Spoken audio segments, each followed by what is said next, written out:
Friul.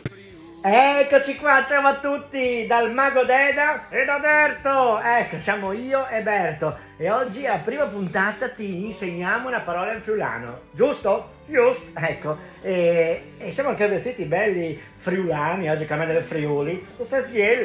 Sei bello anche tu, grazie. Allora, oggi sai qual è la prima parola che si insegna? No, come no? Cosa fai quando incontri qualcuno? Ah, tu lo saluti?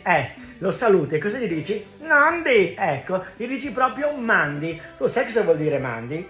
Sì. Mandi vuol dire nelle mani di Dio.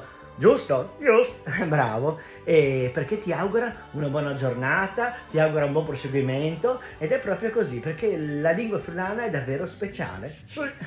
E sai cosa dobbiamo fare adesso? No, come no? Cosa bisogna fare adesso? Bisogna...